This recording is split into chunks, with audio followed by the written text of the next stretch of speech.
మొట్టమొదటి అంశము, వాటి పట్ల ఎంతో శ్రద్ధ కలిగి ఉన్నారు, గొర్రెల పట్ల ఒకటి.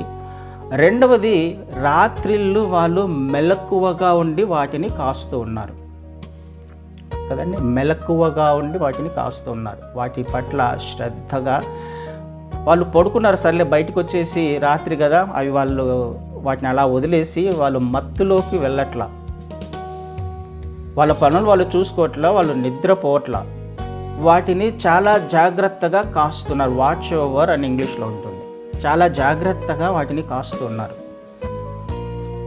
అవి ప్రసవ వేదన పడుతున్నప్పుడు వాటికి దగ్గరగా వెళ్ళి, అవి డెలివరీ అయ్యేంత వరకు దగ్గరగా వెళ్ళి చూసుకునే బాధ్యత ఈ గొర్రెల కాపరిది.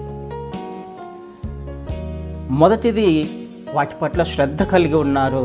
రెండవది, వాళ్ళు మెలకువగా ఉన్నారు, వాళ్ళు మత్తులో లేరు, యాక్టివ్గా ఉన్నారు. అలా వదిలేస్తే ఏమైపోతుంది? అపాయం ఉంటుందిగా, వాటికి చాలా డేంజర్ ఉంటుంది కదండి. అవి డెలివరీ అయిన తర్వాత వాళ్ళు చేస్తున్న ఇంకొక అద్భుతమైన పని ఏంటంటే, ఈ గొర్రెల ఏవైతే ల్యాంప్స్ ఉన్నాయో, ఏవైతే పుడతాయో బేబీస్, వాటన్నిటినీ నీట్గా కడిగి తొలిచూలు పుట్టిన వాటిని సపరేట్ చేస్తారు.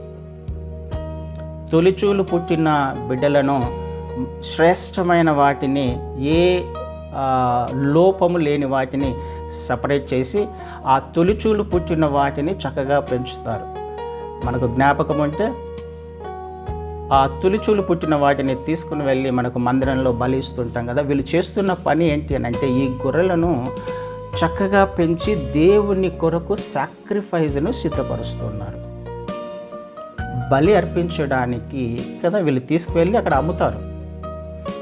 వేటిని అమ్ముతారు? దేవుని కొరకు సిద్ధపరిచే ఈ బలిని వాళ్ళు చక్కగా పెంచడానికి, శ్రేష్టమైన వాటిని సిద్ధపరచడానికి, తొలిచూలును సిద్ధపరచడానికి వీటిని పక్కకు పెట్టేసి వాటిని జాగ్రత్తగా పెంచి దేవుని మందిరంలో అమ్మి దేవుని కొరకు సాక్రిఫైస్ని వాళ్ళు సిద్ధపరుస్తున్నారు.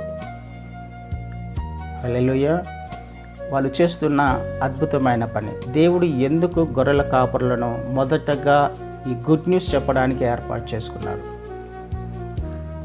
గొర్రెల కాపరులకు ఉన్న అద్భుతమైన లక్షణాలను బట్టి వాటి యొక్క ఆ కాపరులకు మంద పట్ల చాలా శ్రద్ధ, ఆసక్తి ఉంటాయి. ఆ గొర్రెల కాపరులు తొలిచూలు పుట్టిన వాటిని, లేకపోతే ఆ ల్యాంప్స్ ఏవైతే ఉన్నాయో శ్రేష్టమైన వాటిని దేవుని కొరకు సిద్ధపరుస్తూ ఉన్నారు. దేవునికి బలి అర్పించడానికి సిద్ధపరుస్తూ ఉన్నారు.